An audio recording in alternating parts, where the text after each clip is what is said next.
There's no such thing as a rhino.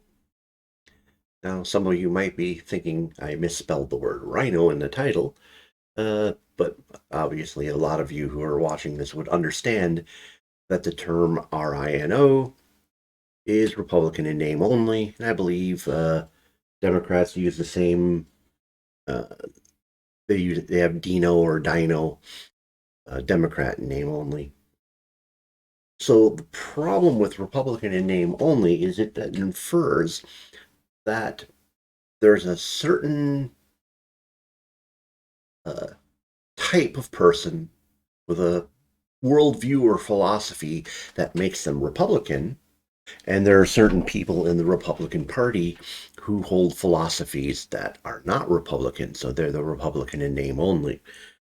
A lot of problems with this is because many Republicans don't know the history of their own party, so they don't know why they have this problem of people in their party that seem to be absolutely the opposite of who they are.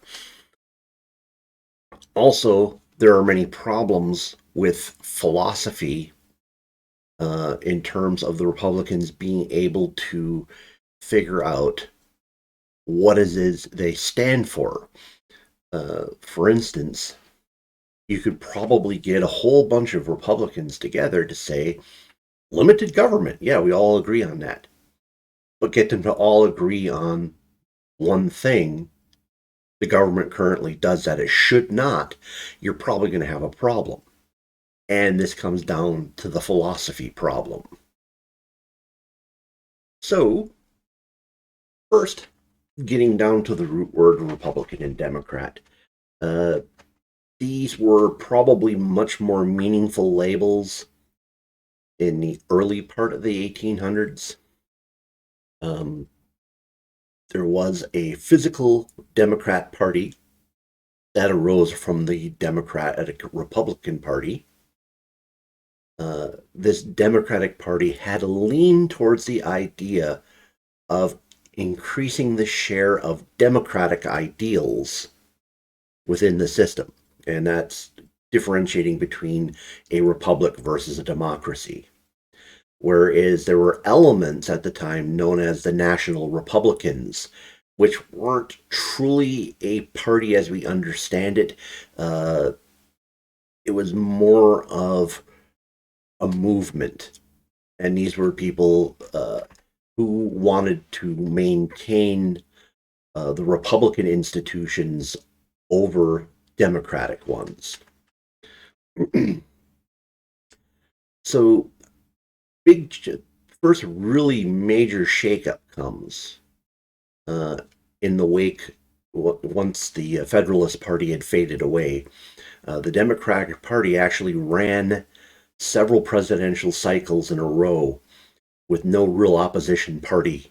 It was a battle between their presidential candidates to become president. So we, from all intents and purposes, had lapsed into a single party system. Now, there are a few things like the anti Masonic Party and other things like that, but they were really at the fringes. I mean, they could have an impact on things, but they weren't actually running candidates. So the really big shakeup comes when Andrew Jackson becomes president.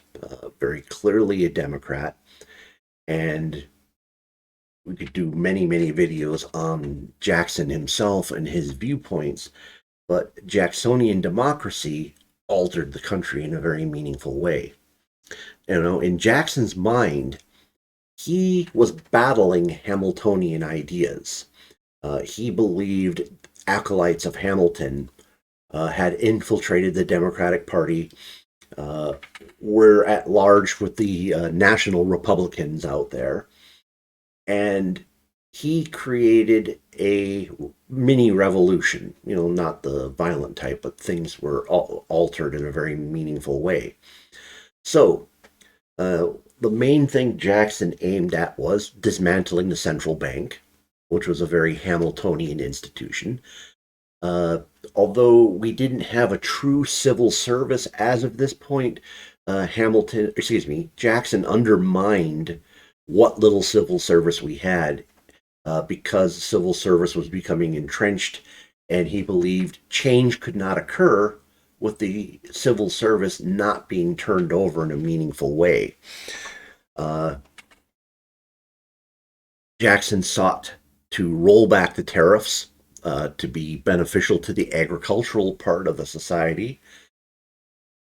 And he also wanted to eliminate uh, federal surpluses being directed to uh, internal improvements like roads and canals and other things that were being performed. Now, if you think about these ideas, do they sound conservative or liberal to you? Uh, if you think about it, I mean, although the Constitution doesn't give a power for a central bank, we started with a central bank almost from the get go due to Hamilton's direct work on this effort. And then Jackson dismantles it. So if we're thinking in terms of central banks, if you're a true conservative, you go all the way back to the beginning and say, well, Hamilton wanted a central bank, and that was one of the first things we put up. Or do you go back to Jackson and say, well, no, he dismantled it. That's where the line of conservatism should be drawn in terms of whether we have a central bank or not. So that's just kind of an example of the problem with the labels we're using. Okay, so in direct response to the Jacksonian Democratic Revolution, we have the rise of the Whig Party. The American Whig Party, WHIG, their general stance was to coalesce the National Republicans into an actual functional party. Now, in a lot of ways, Whigs don't get a whole lot of press in terms of how history looks at them. They're all they get glossed over. They were very significant in their way, but in also other ways, they had a lot of problem gaining traction. In a lot of ways, it's easy to think of the period of the Whig Party as, instead of being a true two-party system, was like a party and a half system. The Whigs were much more powerful than a minor party, but they never quite had the throwaway to the Democratic Party. But, I mean, obviously, they did. Well, let's not get into the Whigs themselves. That, like I said, that would be another whole video. But the Whigs were probably best described as a small tent party. They had a handful of principles that they put together. And I don't know if we would really consider them to be principles. They sound a lot more like party planks. But what they did was they gathered together people that weren't being represented in the Democratic Party. So it wasn't like they had this central philosophy they worked off of. It was just, the Democratic Party threw those people out by adopting that particular idea. So we're going to adopt the counter idea to gather these people in. So the Whigs were pro-bank, creating a central bank. They were pro-tariffs, the tariff thing gets kind of complicated, but okay, they were more pro-tariff than the Democrats were. And they were very, very much on the idea of using government surpluses for internal improvements.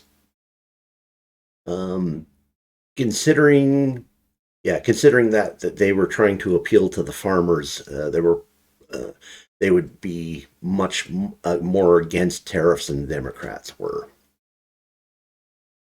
So the Whig Party was really an anti-Democrat party, but only specific things. And there were certain things that essentially they stuck to their principles to the bitter end, which was really what caused them to be done in the end, is because they didn't have an answer to changing situations. Now, we look at the modern Republican Party when it comes up, and it's a big tent party. And it really is the anti-Democrat Party. Again, they did not have this central philosophy they worked off of where they said, based on this philosophy, this is how we do things. No, they literally went out and adopted principles, planks of people who were disaffected to the Democratic Party. Unlike the Whigs, they would literally entertain any idea. There wasn't anything really outside their bounds in terms of what they would bring in to create this coalition. Now, this is where we get the true two party system as we understand it, and this is why our system became bipolar.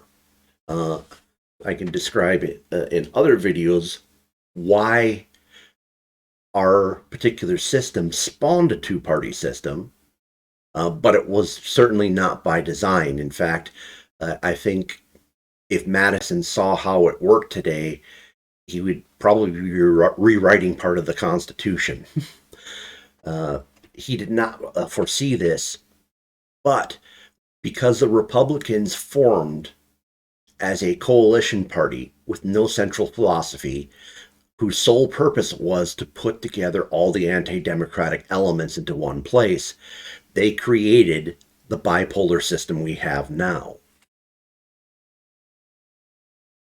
So the Republican Party, as it started, uh, was a pro tariff party. They wanted to protect industry at the expense of agriculture.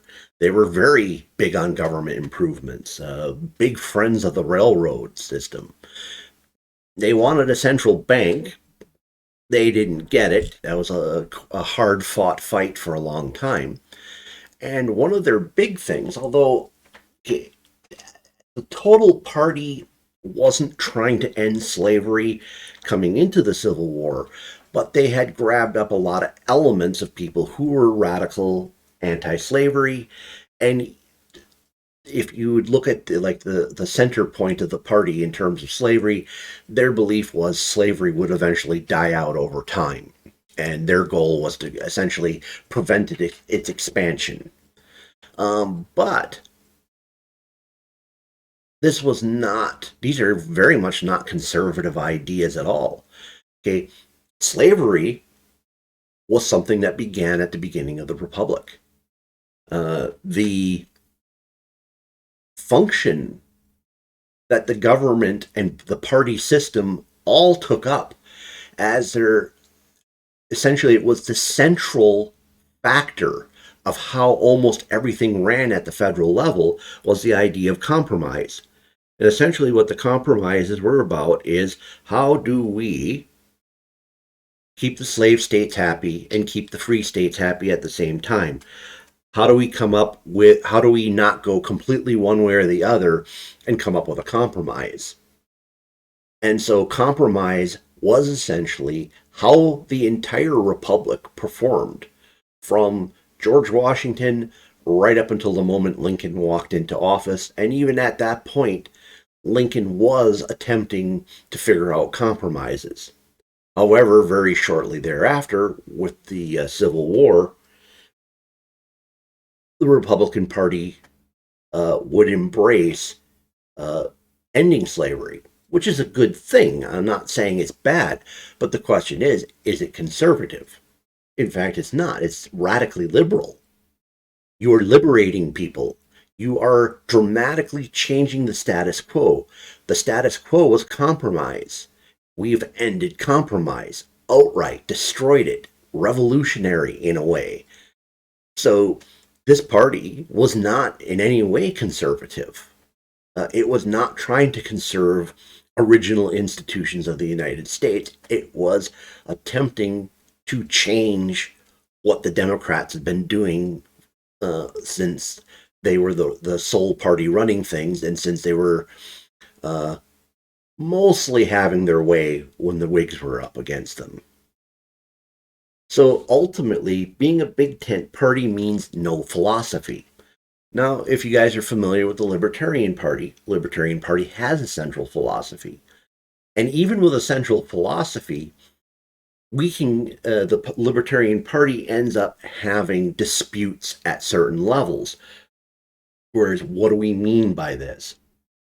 Now, usually it means that we have divisions that are pretty stark, but only on a few issues. the Republicans not so if you're gonna get some divisions even with a solid philosophy, imagine how many divisions you create if you have no philosophy at all.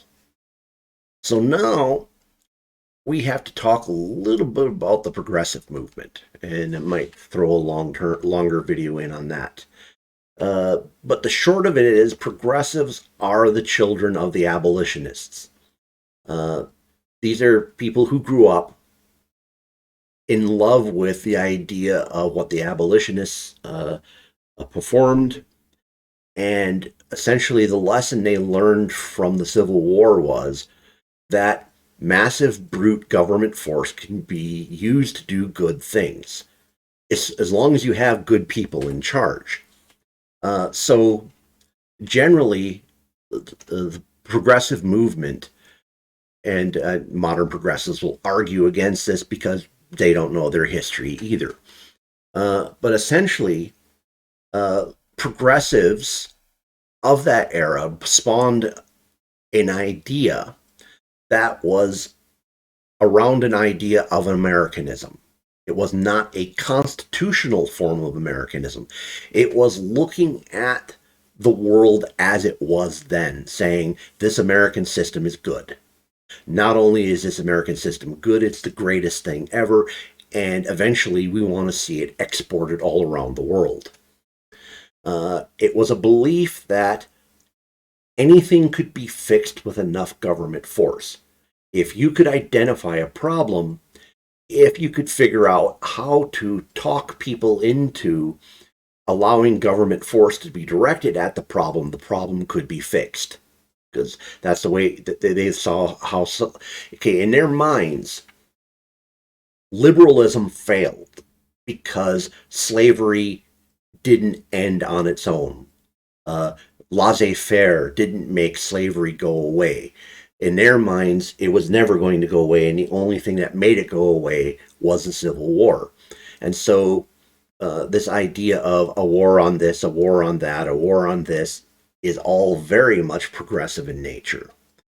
Um, they believe that if you put the right expertise in charge of something, if you got the right people from the right colleges put in charge of the right problem, that they would fix these problems all around.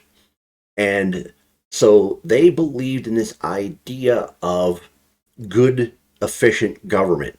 And they didn't really care. I mean, because, I mean, if they thought the Civil War was a general good, okay, yeah, 900,000 people had to die. But slavery was ended. So small price to pay. Okay. Uh, that's their viewpoint. So the idea of exorbitant expenditures to make something happen, stepping on people's ideas of rights, doesn't matter to them as long in the end as these problems get solved that they see.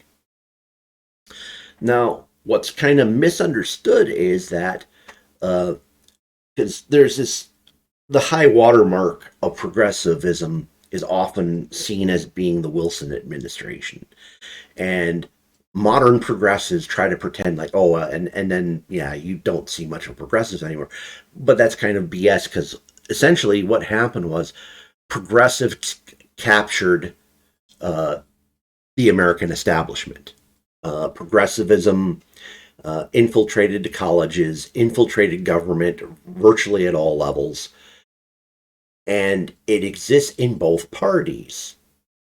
There are progressive Democrats, there are progressive Republicans. Now, here's the part here's where Republicans get confused. Okay, these Republican progressives were there early on. Uh, One might argue that the entire early Republican movement had a lot of similarities to progressivism, creating new institutions to solve problems that they saw needing solving. Once progressivism established itself in both parties, it allowed progressivism to be the major force for America from essentially the late 1800s till now.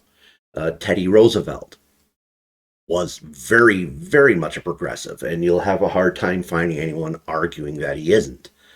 Yet you'll find lots of Republicans who will look at him and say, "Ah, wow, what a guy." Uh, if people who aren't conservatives are RINOs, Teddy Roosevelt was the rhinoest guy ever. Instead of crossing a river on a moose, he should have been crossing the river on an RINO. Yes, I know the moose picture is fabricated. So, I'm claiming there are progressives in the Republican Party. Absolutely.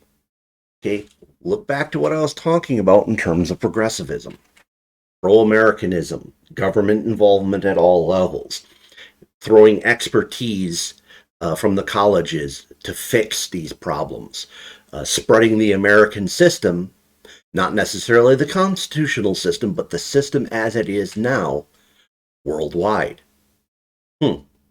This starts sounding like virtually every Republican president we've had in the modern times. Eisenhower was probably the weakest of the progressives, but he was progressive. He saw the creation of the military industrial complex, and he knew what was going to happen. He knew that eventually what would happen is that once military people, or people who didn't have military experience, ended up running the government, that they would eventually be run roughshod over by the military industrial complex because it would eventually get out of control.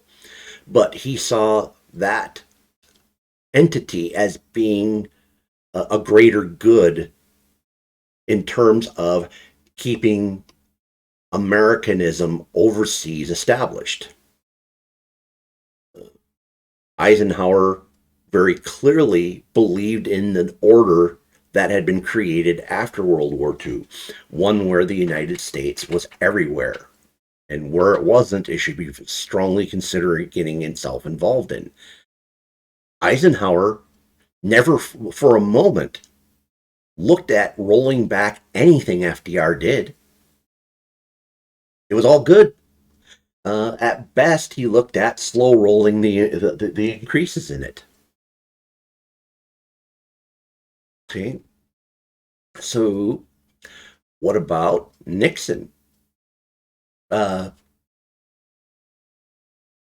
although give some credit for Nixon getting us out of Vietnam on a certain level, but for the most part, uh, he did everything he could to keep the American military engaged all around the planet. He took the United States off the gold standard, dramatically increasing the power of the central bank. Used price controls, many other things that clearly would be hard to call conservative in nature. In fact, when he took us off the gold standard, supposedly he said, and we're all Keynesians now. Well, if you are somebody who doesn't think Keynes fits in with conservatism, clearly Nixon is not a conservative. Now, probably the only president we've had that's been truly in a conservative mold would probably be Reagan. But there was a lot of actions there where the things he said versus the things he actually accomplished were very different. Government grew dramatically under him. I think there could be some arguments made that maybe some of this was because uh, he was stuck with advisors who were essentially progressive Republicans, and probably towards the end of his term, he probably wasn't in the best position mentally to be making the changes that needed to occur. So, if you look at somebody like McCain or Romney that they were running for office, they're progressives. They're Republican progressives. Oh no, they don't want rapid change, but everything we got now, none of it needs to be rolled back. And yeah, the common sense is just keep increasing things at a nice, slow, steady rate, so that things don't upset the apple cart. The first George Bush, very much a progressive. His son, very much a progressive.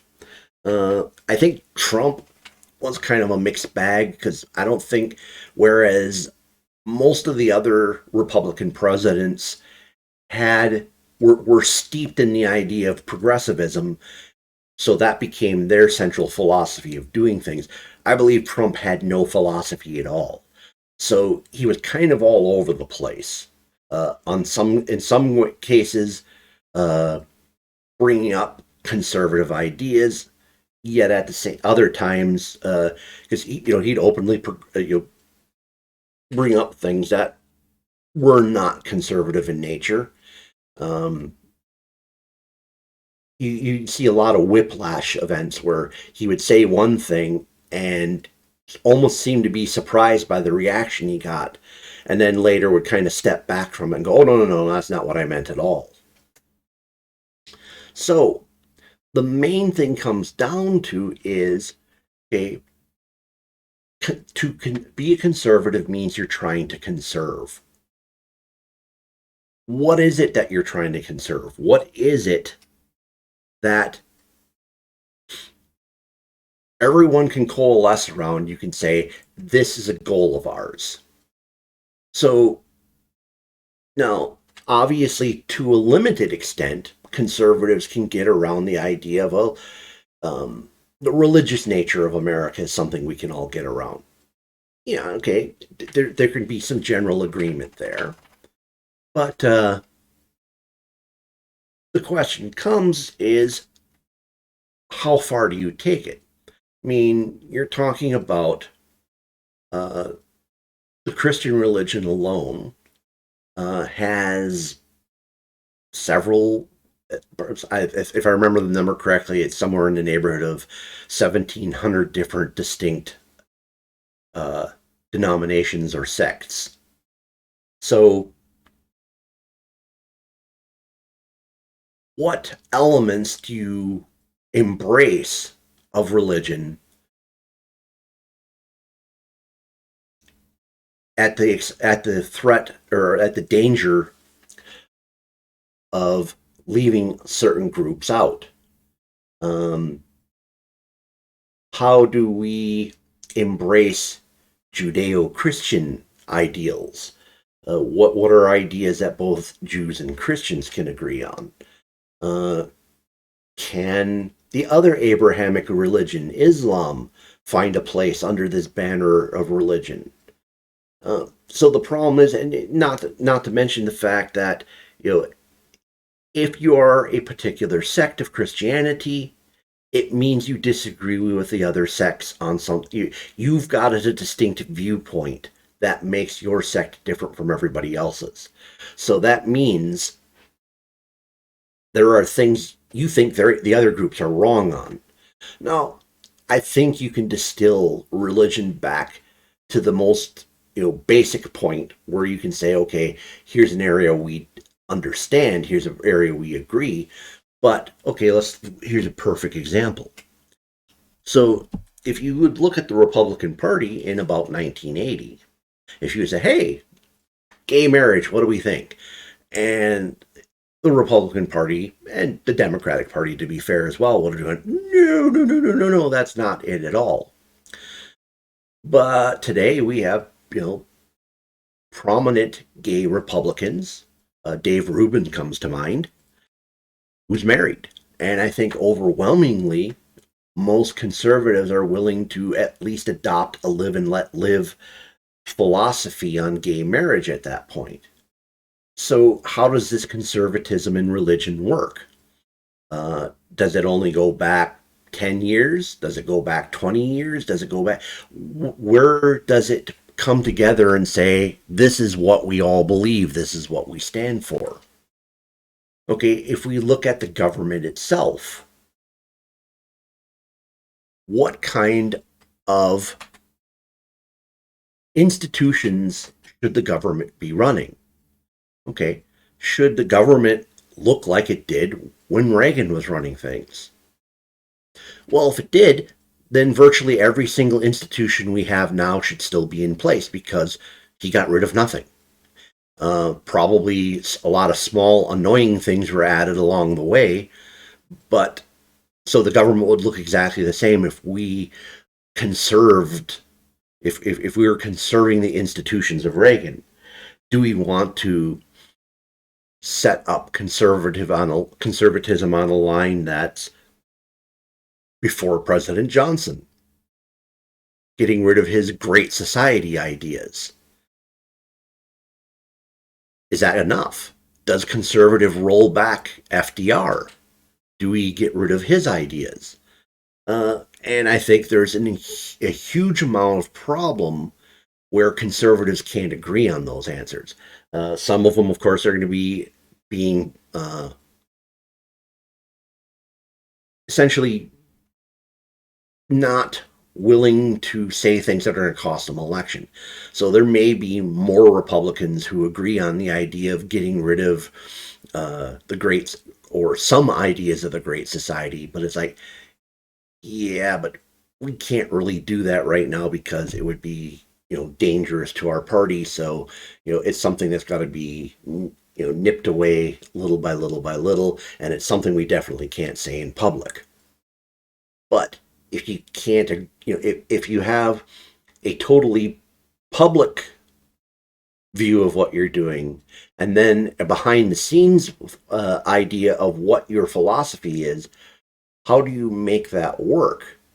How do you get all Republicans on board to understand that, yeah, we have an actual philosophy that says, yeah, we want to get rid of the Great Society, but we can't act it out loud. We have to come up with a system of nipping away. It's really hard to do that in a way that's, pragmatic. But okay. So what about the very, very progressive idea of American military might scattered all over the globe in the pursuit of a globalist agenda? The idea of America uh, essentially puppeteering all these international organizations in order to spread the American system all around the globe. Well, you're going to find a lot of people calling them conservatives are going to be going rah, rah, rah about uh, military endeavors around the world. A perfect example right now is you're seeing a split between conservatives, Republicans, over how involved the United States should be in Ukraine. Some people are saying, well, yeah, we should be going all in. And some people are starting to say,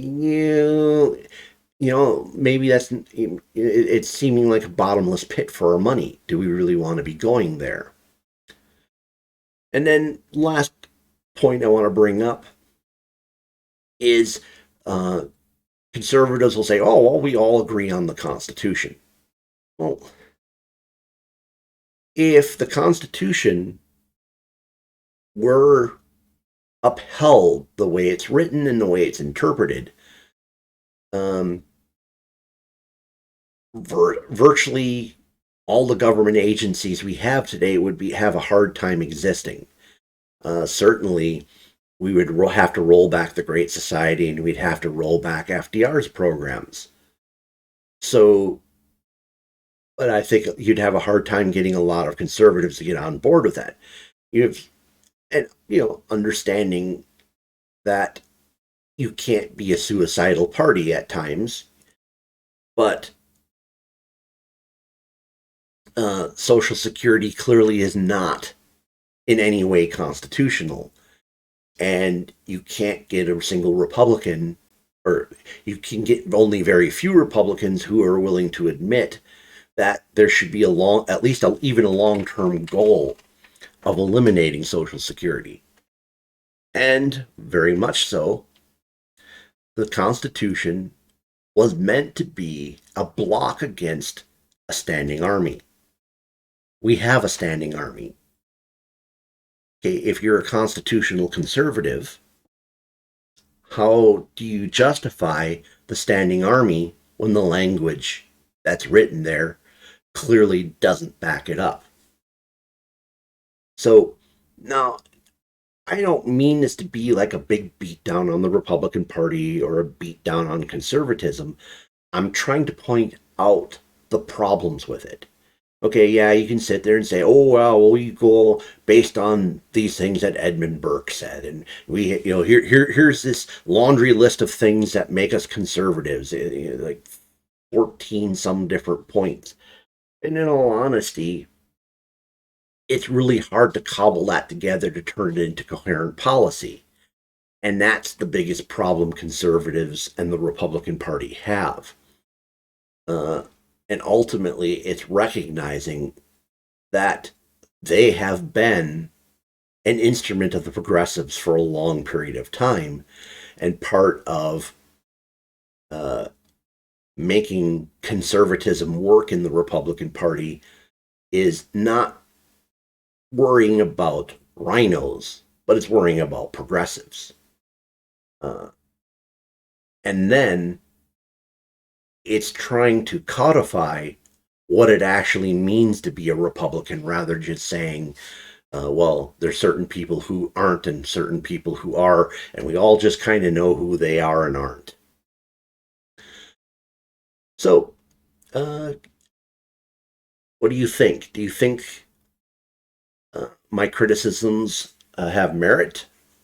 Uh, Throw a comment down below. Tell me what you think about that. Is there any way the Republican Party can pull all these strings together and make this work somehow? I'd love to hear your thoughts on that. And if there's any topics I kind of whizzed over in this in terms of history that you'd like to see expanded upon in a future video, mention that below as well. And we'll definitely look at doing an expanded version of that. If you like this content, please smash the like button. If there's somebody out there you think would find this useful, please share it with them. And if you like this particular video, consider subscribing to my channel. I put out a handful of these videos every week. My topics are pretty varied. Okay, well, thank you for spending time with me tonight. I hope to see you again in a future video.